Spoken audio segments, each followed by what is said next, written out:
Yo les postes, bienvenue dans cette nouvelle vidéo. Les postos, on va parler du mercato parisien mais aussi du mercato étranger. Les postos où il se passe beaucoup de choses. Comme vous le savez, le Paris Saint-Germain a repris l'entraînement. Les internationaux sont revenus presque une semaine avant. La révolution est en marche. Nouveau coach, nouveau conseiller sportif, nouvelle philosophie, nouvelle stratégie, nouvelle structure.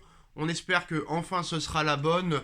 Les objectifs sont clairs, hein. Gagner la Ligue 1, gagner la Coupe de France, gagner le Trophée des Champions avec un jeu séduisant et surtout faire au moins une demi-finale de Ligue des Champions me paraît quand même assez cohérent et faire aussi un mercato intelligent. Ça a bien commencé avec Vitinha. On sait que Luis Campos, depuis son arrivée, a refusé Paul Pogba, a refusé Ousmane Dembélé. Le PSG ne s'est pas trop battu pour Aurélien Tchouameni, même s'il y a certaines presses qui disent que le PSG a proposé plus que le Real Madrid pour Aurélien Tchouameni en termes de salaire et en termes de transfert. Ça reste encore à vérifier. Mais voilà, en tout cas, les postos, la machine est lancée.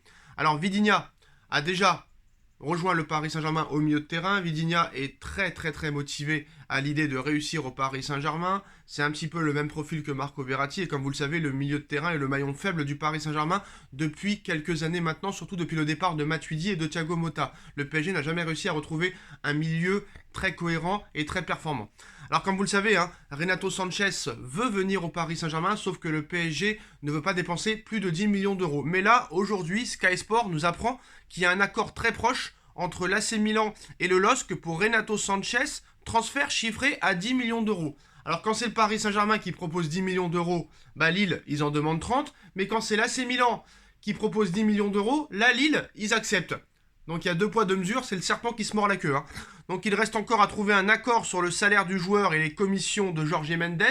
Sauf que pour l'instant, Renato Sanchez veut aller au Paris Saint-Germain. Mais voilà, le problème, c'est que le PSG ne veut pas dépenser plus de 10 millions dans ce dossier.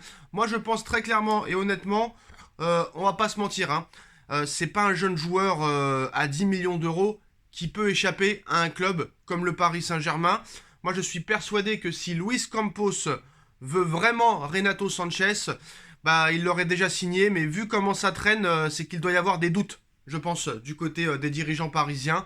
On doit être sur une meilleure option, je pense, au milieu de terrain, parce que 10 millions d'euros, même 15, je pense que le PSG aurait fait un effort pour 15 millions d'euros pour Renato Sanchez, voire même 15 plus 3 millions de bonus, comme ça a été dit il y a quelques jours. Je pense que le PSG est sur une autre option, peut-être meilleure que Renato Sanchez. Après, à savoir laquelle, ça, réponse dans quelques jours ou quelques semaines, les postos. En ce qui concerne Gianluca Scamacca, bah, le PSG accélère hein, pour Gianluca Scamacca. Il ne reste plus qu'à se mettre d'accord sur le prix entre le Paris Saint-Germain et Sassuolo. Hors de question pour le Paris Saint-Germain de dépenser 50 millions d'euros pour cet attaquant. Je suis assez d'accord avec ça. Pour moi, il ne vaut pas du tout 50 millions d'euros. Mais en tout cas, le PSG accélère sur ce dossier. Je pense quand même que Scamacca serait un bon profil pour le Paris Saint-Germain parce que le PSG, depuis 5-6 ans, surtout depuis le départ de Zlatan, n'a jamais eu un joueur à ce poste-là, on va dire pivot numéro 9, vous voyez ce que je veux dire. Donc cet été, le Paris Saint-Germain souhaite recruter Gianluca Scamacca du Sassuolo. La Gazzetta dello Sport a révélé les derniers détails financiers de cette opération. En effet, le Paris Saint-Germain compterait offrir pas plus de 45 millions d'euros, sans compter des bonus éventuels pour convaincre Sassuolo de lâcher son joueur, qui toucherait 3 millions d'euros par an dans la capitale, donc le salaire n'est pas excessif. Hein. Donc la publication italienne avait ajouté qu'un rendez-vous aurait lieu en début de semaine entre toutes les parties. Selon Sky Italia, une réunion décisive devrait finalement se dérouler ce vendredi, et un accord pourrait être trouvé officiellement. Le média italien indique que les diverses parties sont optimistes et que les positions risquent de se rapprocher dans les prochains jours, voire les prochaines heures, sachant que Sassuolo demande 50 millions d'euros pour son joueur. Vu que Luis Campos est à fond sur le joueur, j'ai l'impression que Luis Campos est vraiment séduit par Scamacca. Donc c'est vrai qu'il a fait une très bonne saison 2021-2022, mais est-ce que sur la régularité ça va continuer? Ça va être difficile aussi à croire pour nous supporters, mais on espère que vraiment Scamacca réussira au Paris Saint-Germain s'il signe au Paris Saint-Germain. Alors on a vu aussi que pour Skriniar, l'Inter de Milan a mis un très gros coup de pression au Paris Saint-Germain parce que c'est vrai que le dossier Milan Skriniar traîne. On avait annoncé déjà depuis un mois que le PSG avait trouvé un accord avec Skriniar, mais toujours pas avec l'Inter de Milan. Donc alors que le PSG est intéressé par Skriniar, Milan commence à perdre patience. Les Nerazzurri ont posé un ultimatum aux Français. Bon, ça c'est vraiment du bluff, on va pas se mentir, hein. Donc le PSG a les idées claires cet été. Nasser a annoncé que les stars et les paillettes c'était terminé. À présent, le club de la capitale veut un projet plus sain, basé sur des joueurs talentueux et ambitieux et jeunes, sans forcément être de très grandes stars. Ils ont ainsi recruté Vitinha, ils espèrent bien accueillir d'autres renforts au milieu de terrain et en attaque, mais aussi Milan Skriniar est une priorité en défense. Et concernant ce dernier, l'affaire semblait avoir bien avancé, le défenseur a rapidement répondu favorablement à l'approche des Parisiens. Ces derniers lui ont offert un salaire de 7,7 millions d'euros par an. Un bon point pour Paris, hein. Toutefois, le club français devrait encore convaincre l'Inter, qui ont ouvert la porte à un départ du Slovaque, mais pas à n'importe quel prix. Un montant de 80 millions d'euros a été d'abord avancé pour le joueur sous contrat jusqu'en 2023. Mais dans un premier temps, Paris avait formulé une offre de 60 millions d'euros plus Julian Draxler. Elle a été repoussée par l'Inter de Milan, qui veut plus d'argent. Depuis, les discussions se poursuivent entre les deux écuries. L'idée du PSG est de faire baisser le prix du transfert. Ce vendredi, la Gazzetta dello Sport fait un point sur ce dossier et visiblement, l'Inter et Skriniar commencent à perdre patience avec l'écurie parisienne. Le média italien parle d'un ultimatum pour Skriniar. En effet, on apprend que les Lombards ont fait savoir au Paris Saint-Germain, par le biais d'intermédiaires travaillant sur cette opération, qu'ils souhaitent avancer sur ce dossier. Donc Paris sont restés sur leur proposition de 60 millions d'euros avec divers bonus, mais l'Inter, qui souhaite recruter Bremer, veut au moins 70 millions d'euros, et si Paris ne relance pas les Italiens avec une nouvelle offre dans les prochains jours, ces derniers envisagent de vendre Skriniar à un autre club pour récupérer de l'argent cet été. Donc Dumfries et De Vrij sont cités du côté de l'Inter. Donc côté Milan Skriniar, il n'est pas satisfait de la situation. Il n'apprécie pas que le dossier traîne et veut de la clarté. Le PSG est prévenu, il va falloir accélérer si vraiment ils veulent Skriniar. Bon, Luis Campos, faut lui laisser du temps de travailler, faut lui laisser quelques mois, peut-être même beaucoup plus que ça, mais à un moment donné, il faut savoir ce qu'on veut. Là, on est déjà le 8 juillet, la compétition reprend le 31 juillet avec ce trophée des champions face au FC Nantes. Il faut vraiment accélérer pour avoir le nouvel effectif le plus vite possible. Ça, c'est très très clair là-dessus. Et j'ai l'impression que ça traîne. Surtout qu'on a maintenant deux nouveaux directeurs sportifs, donc ça devrait aller plus vite.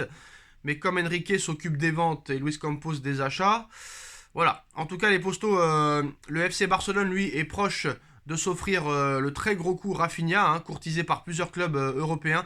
Rafinha intéresse toujours autant le Barça. Le Barça ont fait leur ultime offre pour le joueur de Leeds et sont proches de boucler le dossier. Donc peut-être quid de Lewandowski. Donc les pensionnaires du Camp Nou, qui ont pourtant des soucis financiers, attendent désormais de connaître la réponse finale de Leeds afin de boucler le dossier.